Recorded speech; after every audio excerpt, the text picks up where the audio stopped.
Dear friends, students and learners, I am Dr. Shashank Shrivastava from the School of Engineering and Technology, Indira Gandhi National Open University. So we were discussing about the course Material Science, and in that I was discussing with you mechanical properties of materials. So today we shall be discussing hardness. What is hardness? So there are certain points which I am mentioning to you. Please listen carefully. It seems that it is easy to differentiate a hard and soft material by bare eyes, but in reality it is very difficult to define the term. What is the reason behind that? It is difficult to correlate the property with stress or strain. This hardness property is very difficult to correlate with stress or strain. And now the general definition I am giving you about the hardness. It is resistance to permanent plastic deformation. It's a general definition. And the engineering definition is that it is resistance to indentation or scratching. Like if you are scratching, like if I scratch my hand, so this is related to hardness. Then it is the ability of the material to resist abrasion, cutting or penetration. And we know that this is attributed to hardness, or these things, abrasion, cutting, like we also get abrasions or bruises in our bodies, so similar to that. And conforming to the above definition, there are two methods of hardness measurement. One is scratch hardness and the other one is indentation hardness. So when we talk about hardness, we have known the definition of hardness. So now we move on to how we will know how hard a material is. So there are two methods. One is a scratch hardness, the other one is indentation hardness. So now we discuss the scratch hardness. The scratch hardness is commonly measured by a test known as Mohs test. It was invented by the scientist. So this method is based upon the scale of hardness known as Mohs scale. So he made a scale for that. How hard a material will be, it will be given by that scale. And there are 10 standard minerals which are arranged in the order of their ability of hardness, and they have to be scratched. In that way, we get to know about the hardness in this particular Mohs test. So continuing with that, the softest mineral with a scratch hardness of 1 is said to be talc. Like talc, what is talc? Like we have talc powder, you must have seen. People apply it on their faces now. And whereas the hardest mineral, what it is known to be, it is diamond. And it has a hardness of 10 on the Mohs scale. So talc has hardness of 1 on the hardness scale, and this diamond has 10 on the Mohs scale. And the other minerals which come in between 1 and 10 are given in this increasing order of hardness. I am listing it here: gypsum, calcite, fluorite, apatite, feldspar, quartz, topaz, sapphire and corundum. So then we compare a scratch on the material surface, which is produced under standardized conditions, with the scratch on one of the minerals occupying position from 1 to 10 on Mohs scale. This is the procedure. Although the test had been chiefly designed for minerals, we can also do it for metals. Metals can also be tested by this method. So mostly metals fall in the Mohs hardest range of 4 to 18. And it is very difficult to differentiate between two metals whose hardness are very close. And that is the reason why this method is not that well suited for metals. Because if suppose the hardness of two metals is very close, then Mohs scale cannot tell about it. So we are not using this for metals as such. So from the scratch hardness, we move on to the indentation hardness. Most widely used method it is, and it is acceptable method of hardness measurement. We have seen that there are several parts of machines and structures, like we have the gears, we have the axles in our vehicles, the rails. Those are subjected to service requirements where high resistance to indentation or abrasion is required. So this method, the indentation hardness method, uses an indenter of a specified material, shape and size, which is pushed against the material surface under a specified condition of loading to create an indentation. So there is a certain material of a definite shape and size which is used to push against the given specimen. The dimensions of indentation are then used to designate the hardness of the material. So when I push this indenter onto the specimen, then it will create a certain scratch or some symbol will be there. So that will be used to measure or designate the hardness of the material. So the first kind of hardness test that we are now going to discuss is the Brinell hardness test, and in this method we use a steel ball of 12 mm diameter as indenter. So a ball is used here and its diameter is standardized, which is 10 mm. So this indenter is first placed on the surface whose hardness is to be measured, like it is shown in the diagram. This indenter is placed on the surface of the specimen. Then load is applied on this indenter, and when this load is further removed, then what happens? An indentation is created on the specimen surface. So the difference between the harder material and the softer material as per this Brinell hardness test is like this. In case of harder material, we can apply a load of around 3000 kg force, whereas in case of softer material we can apply a load of 500 kg force only. In a harder material, tungsten carbide indenter is used, whereas in a softer material a steel indenter is used. And in a harder material, load is applied for 30 seconds, and in softer material the load is also applied for 30 seconds. So this is the only similarity, that the load is applied for the similar time. So now we get the formula for that. This is known as Brinell hardness number, BHN. How do we get it? Here it is given. Suppose P is the load which is applied on the ball, indenter ball, and then the indenter ball pushes against the surface of the specimen and creates an indentation. So P is the applied load, D is the diameter of the ball in millimeter, and small d is the diameter of the indentation in millimeter. So BHN is given by then P, that is the applied load, divided by pi d by 2 into d minus root d square minus small d square. So this is the formula for BHN. So how we get this formula? Let's see in this derivation. You can see the circular thing which has indented on the specimen surface. You can see in the figure. So the diameter of the circle is big D. This is the diameter of the indenter. Small d is the diameter of the indentation, and h is the thickness of the indentation. So BHN is given by P divided by surface area of indentation. So that means it is P divided by pi into D into H. So here one assumption is taken that small d is very close to larger d. So we take here the larger d. So H is then given by, if you can see in the figure, here by Pythagoras theorem we will find out, and H is simply capital D by 2 minus OB. O is the center of the circle and B is the point where it is cutting the chord of the indenter ball. So from this triangle, what we get by Pythagoras theorem, OB is equal to root capital D by 2 square minus small d by 2 square. That means root OA square minus OB square by AB square.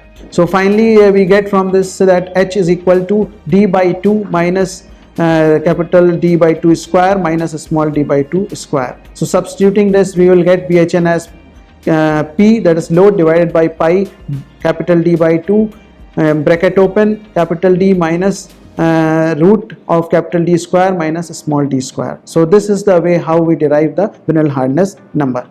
And this BHN or Brinell hardness number is given in units kg force per millimeter square. So it is quite similar to our stress or pressure unit. BHN does not convey any physical meaning as such, because the load P is not uniformly distributed over the indented surface. So this load is not completely distributed uniformly over the indented surface, so it has not got any such physical meaning. And BHN value obtained for a material is fairly reproducible provided the load P and diameter D are same for each test. So this BHN value can be got again and again if the load and diameter are the same for each test. So to obtain the same BHN at any other load, what we need to do? The ratio of a small d to capital D must be constant. So from the formula, what does that mean? It means that the capital P divided by capital D must be constant. That is, load divided by the diameter of the indenter ball must be constant.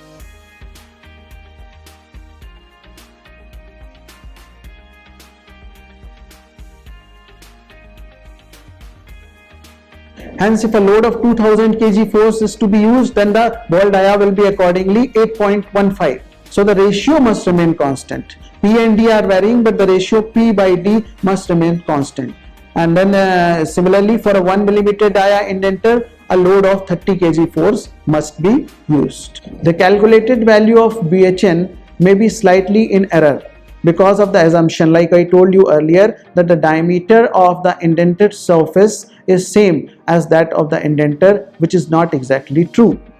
We take it as an assumption that the diameter of the ball and the diameter of the indented surface, that is capital D, is equal to small d, which is not exactly true. Why? Because after the removal of the load, some elastic recovery takes place. So certain strain is recovered. Like we did in our previous lectures, we studied about elasticity. So that phenomena is happening here, whereby the final diameter of the surface becomes different than the ball diameter. And for harder materials, elastic recovery is greater than for the softer materials. Obviously, because softer materials have a tendency to be in plastic mode. So recovery for them is not as good as the harder materials. There are certain anomalies in this test, like one is an anomaly that arises is measurement of the diameter of indentation diameter small d due to localized deformation of metal in the region of indentation. So here is a figure which shows that the cross section through indentation in a cold work metal. So we see here that because such a metal has a little capacity to strain harden, the metal has a tendency to pile up along the edge of impression. You can see in the figure it is piling up at the edge. So this behavior is known as the piling up or ridging. So that because of this ridging or piling up, this indentation diameter is different than what we perceive. So another phenomena is there, like piling we study. So here another phenomena is here, sinking in is there. So sinking in of an annealed metal. Annealing is a process, heat treatment process. So due to that, sinking in happens.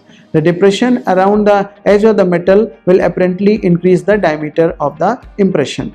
So again the diameter is varying. To arrive at the true value of a small d, the indenter is often coated by a dye before making the indentation. What happens due to this coating? The diameter then can be measured on the colored ring. Similarly, in case of a plate specimen, it should be ensured that there is no interference between the indentation and the edge of the specimen and the interference between two indentations. Suppose there is a triangular piece and the indentation has taken place at a certain point, but it is too near to the edge of the rectangular piece. Then what will happen? Both will mix up. Similarly, there are two indentations on that surface and they are very close to each other. So what will happen? They will cut each other. So we will not get a fair idea. That's why it is mentioned here. For this reason, it is advisable that the center of indentation should be at least 1.5 into capital D away from any edge. So that is a standard distance from the edge of the specimen. It should be maintained. Same distance should be maintained between two neighboring indentations. So there are two neighboring indentations, then we also need a distance of at least 1.5 into capital D. Also, the thickness of the plate must be at least equal to the diameter of indenter so that the plastically deformed zone below the indentation does not interfere with the back surface.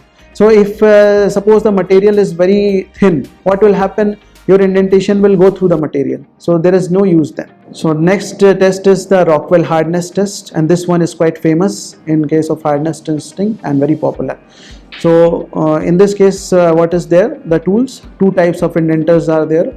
A braille indenter in form of 120-degree diamond cone. So this is one type. The second one is the steel balls, and they may be of diameter 1/8 inch or 1/16 inch. So Rockwell hardness method is different from the Brenner method as it is not measured as ratio of load to indentation surface area. So in case of Brenner hardness, what we were doing, we were applying a load and indentation was created on the surface. But in the case of Rockwell hardness, this thing is not there. Then what is there as such? Instead, it is measured on an arbitrary scale on which hardness number is inversely proportional to depth of indentation. So simply it is measured by the depth of the indentation. No such load is given here. So the procedure for this test, Rockwell hardness test, first place the specimen on the platform of the machine, then apply a minor load of 10 kg force. So this load is not like that in case of the Brinell hardness. It's a minor load that is applied to the indenter. And why it is applied? This helps to seat the specimen and reduces the tendency of ridging or sinking in. Like we studied the ridging and the sinking in the previous case of Brinell hardness. So here also it happens. So to avoid those things, what we are doing, we are simply applying a minor load which will help the indenter to sit on the specimen in a nice manner. Thereafter, we applied a major load which could be either 150, 100 or 60 kg force. Now after applying load, it is left as such. Then depth of indentation is automatically recorded as hardness number on a dial gauge. We use a dial gauge which is generally used for surface smoothness measurement and surface roughness, all those things. So here also it is used. So the dial of the gauge is divided into 100 divisions, with each division representing a penetration of 0.002 millimeter. So 0.002 millimeter represents one division, and there are 100 such divisions. The dial scale is reversed so that a small indentation depth is read as high hardness. One combination of load and indenter will not be able to provide a wide range of hardness. So it is not possible that if we are just simply using one load and one indenter, it will give us a range of hardness. So for that purpose, what we will do, we will have different combinations. Loads with 3 indenters are used in different combinations to provide wide range of measure of hardness of several materials. So this table shows the different scales of Rockwell hardness, which is often expressed as R. Rockwell, so we take R from that, with a suffix A, B or C to indicate the scale, which scale we are using. So you here in the table you can see A, B and C, 3 scales, A, C and D, 3 scales are given, and loads are accordingly given. For the A1 it is 60 kg force, for the C1 it is 150 kg force, for the D1 it is 100 kg force, and the hardness there, the range is given 100 to 500 into D. D is the depth of the indentation, and generally the scale RC is very commonly used for steel. So what are the advantages of this Rockwell test over the Brinell hardness test? So here are some of them. It can be performed on very small parts in finished or unfinished condition. So both things are there. It can be in finished or in unfinished condition, and very small parts can be tested also. Since the indentation is very small, the finished surface is not spoiled and unfinished surface does not affect the indentation. Besides this, no measurement of indentation and consequent calculation are needed. Thus the method is direct, fast and free from personal error. Like in the previous one, we saw that we have to do the calculations and we have to derive the Brinell hardness number. So it is not here. So it's a much better process. So now a certain number of precautions which we should take before doing the Rockwell hardness test. The first one, thickness of the plate specimen must be at least 10 times the depth of indentation. Like I earlier also mentioned that the thickness should be such that the indenter should not go through it. So it should be at least 10 times more than the depth which is being created in the specimen. This will avoid any effect of indentation to pass through the thickness. Second one, the distance between two adjacent impressions should at least be 3 times the size of indentation.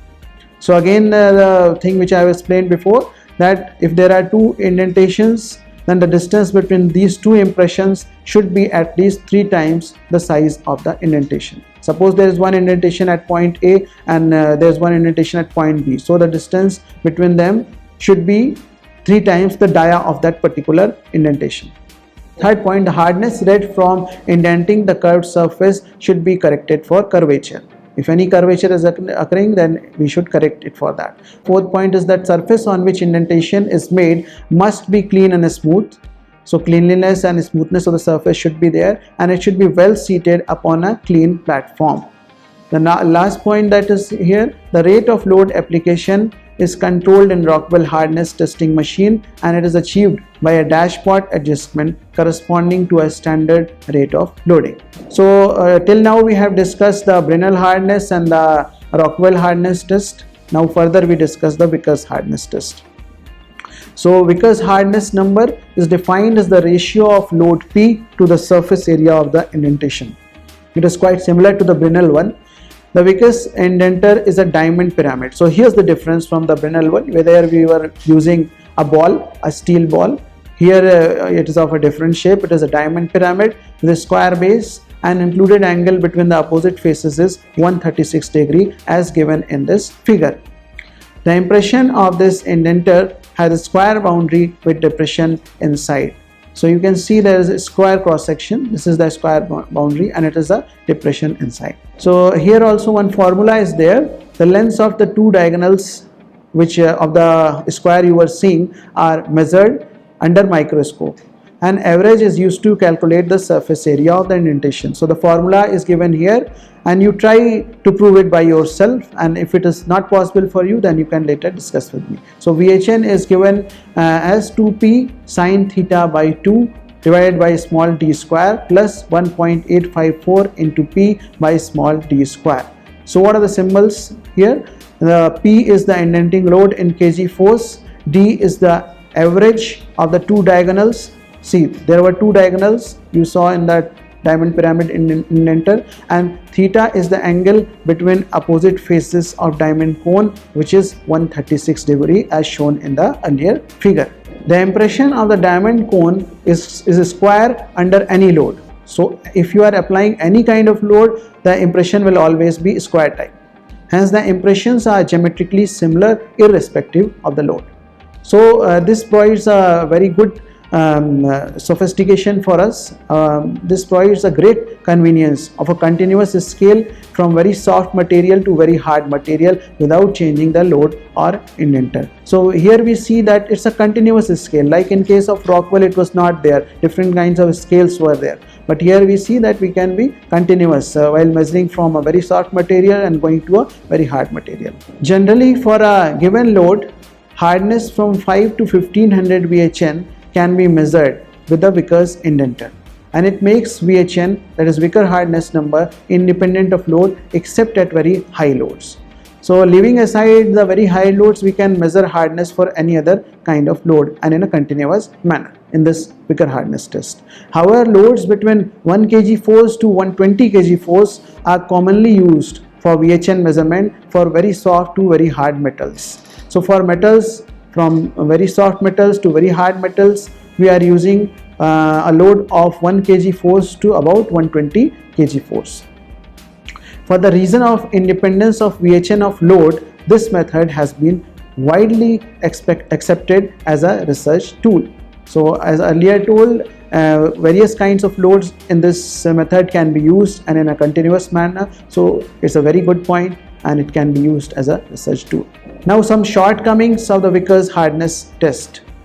Vickers hardness measurement cannot be made on poorly finished surface. So that means we need a very good finish on the surface for Vickers hardness measurement. An element of personal error is introduced because of inaccurate measurement of the diagonal of indentation. So as you saw in that square, diagonals were there. So it is possible that we don't measure the diagonal in a proper manner, or if it is measured, then the dimension is wrong. So that's an element of personal error. Then again, the anomalies of ridging, like in the case of Brinell, were there. So in case of cold work metals, this ridging happens and sinking happens. In case of the annealed metals, like we discussed earlier, so these are some of the shortcomings, and it is observed in Vickers impression similar as in case of the Brinell indentation. Then the barrel shape of indentation causes an apparent increase in hardness due to ridging. Pin cushion shape of indentation causes an apparent decrease in VHN due to sinking. So these two things are shown in the figure. See the first one, the first figure is a perfect indentation of a diamond pyramid. The second one is the barrel shaped impression. Why it is happening? Because piling up is there, ridging is there. at the corners, and then the pin cushion one is there, which is sinking. So these two are the defects, and the first one was the correct one. After discussing the three types of test, hardness test, Brindle, and then Rockwell, and then Vickers, further we discuss one more kind, that is loop hardness test, and this one is quite frequently required to determine the hardness over a very small region or a very small part. So suppose we have a very small specimen of small dimensions, then here loop hardness comes handy, and examples are there like delegate gear of a watch. So in a watch, a gear is very small. Then area where sharp hardness gradient exists, there also we can use. So solution to such a problem may be using a very small indenter under a small load. So like earlier we had used larger loads and larger indenters, so in loop hardness we only use the small indenters under a small load. The figure is also given here. Again, diamond shape you can see. A diamond indenter having pyramidal faces with very large included angle is used. So angle included is very large, but the indenter itself is small. The indenter is pressed against a metallographically finished surface, so finish also should be very good, to produce an indentation of the diamond shape. Again, the diamond shape is here also. The longer diamond of the impression is approximately 7 times the shorter diagonal. So in this case we see that the two diagonals there are of unequal length, so the larger one is 7 times that of the shorter one. The depth of indentation is about 1/13 of the longer diagonal. The loop hardness number is the measure of the ratio of load to projected area of impression, like we have seen earlier also in case of Brinell and all. So it is given by P by D square into C. So P is the load, D is the length of the longer diagonal, and C is a factor of diagonal pyramid supplied by the manufacturer. The indentation load here is very small, often as low as 30 grams. So earlier we were seeing it was about 100 kg force, 150 kg force, now it is only 30 grams. The small impression is measured under the microscope. Since it is very small, we need a microscope. Since the area over which the hardness measurement is made is very small, KHN is sometimes called the micro hardness as well. It is highly essential that the surface of sample must have metallographic finish. Very good type of finish, like a metal, shining metal should be there. Any error in the measurement of diagonal length small d can cause error in the hardness. So again, this precaution is very much needed. Error in locating ends of the impression becomes larger at lower load. Conclusion is that hardness has a tendency to increase with reduction in load, and corrections for such error are also available. So there is one more method, the Martel method. So in this, what we do, we measure the dynamic hardness. Dynamic hardness of a material is measured by dropping a small weight from a fixed height on the surface of the sample and measuring its height of rebound. So earlier we can say we were doing a kind of a static hardness measure. Now we are doing dynamic hardness because we are releasing the weight from a certain height. Earlier we were just bringing it, the load, slowly, gradually, and placing it on the specimen. The instrument in which this measurement is made is known as the Shore stereoscope. Yet another method of dynamic hardness measurement was developed by Martel thus. He used a pyramidal indenter upon which a ram falls to produce an indentation of the sample surface under dynamic loading conditions. So pyramidal indenter is again here, and the load is a ram which falls onto the specimen. So this one is given as MHN and it is given as WH by V. W is the weight of the falling ram, or then H is height of the fall, and V is the volume of indentation. So you can see here it is somewhat energy per unit volume, because WH represents energy and V is the volume. Further, there is one more method, that is Rattler method. So it is used for the paving materials, like we have seen pavements in our cities and roads, we see pavements. So it is used for that purpose. These kind of materials and the hardness for these materials are measured by the Rattler method. So in this method, what is employed? A wear and abrasion of samples is measured.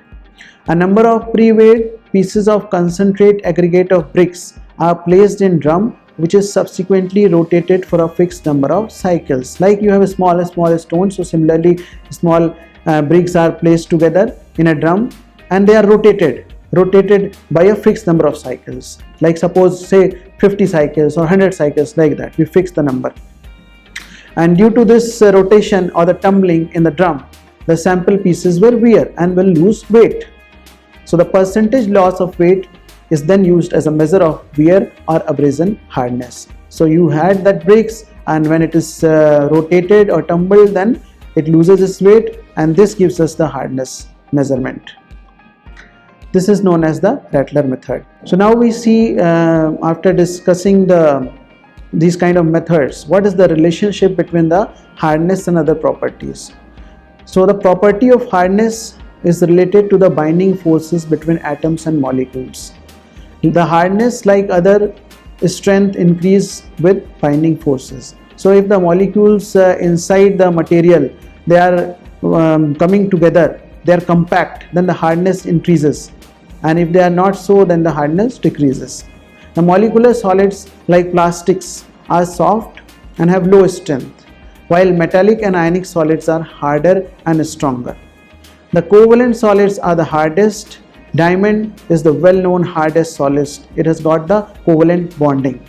So diamond is the hardest because of the covalent bonding. So this hardness depends on the different kinds of bondings also, ionic, covalent, etc. The dependence of both strength and hardness on the binding forces between atoms and will certainly correlate the strength and hardness. So this molecular compactness between the atoms will help us to correlate the strength and the hardness. Mechanism of indentation is quite complex and involves such factors as triaxial stress, state, friction, strain hardening, and creep. So this indentation is quite complex, this hardness measurement, because it involves these factors: triaxial state, stress, friction, strain hardening, and creep. It is not theoretically possible to correlate hardness with properties of strength, friction, and creep.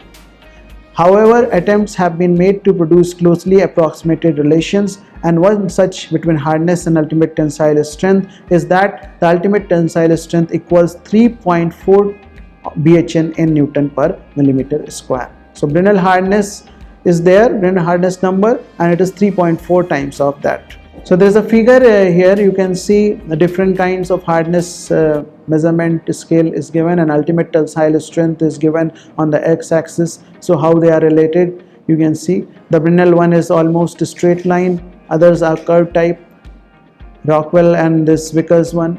So this is a kind of a method where we try to relate the two, the ultimate tensile strength and the Rockwell hardness, or the Brinell hardness, or the Vickers hardness. Similar relationship exists for different materials, but they will be different than the ones shown in the figure. So finally, what is the use of this hardness property? The use is that the techniques used for improving the material strength, like the heat treatment, mechanical treatments, like we discussed earlier, annealing and all those things, and strain hardening or alloying, also result in the increase in the hardness. So hardness is a kind of measurement for these techniques, whether the material is improving or its strength is going down. So all these things can be detected by the means of this hardness. So hardness check of specimens is the quick and easy method of ascertaining the success of such kind of treatment, heat treatment or any other kind of mechanical treatment. Hardness test is most widely used for all manufacturing operations as a measure of uniformity and quality. So in this session we discussed about the hardness, different types of hardness test, and finally the usefulness of the hardness property, and further we will discuss in the next lessons the upcoming things. Thank you very much.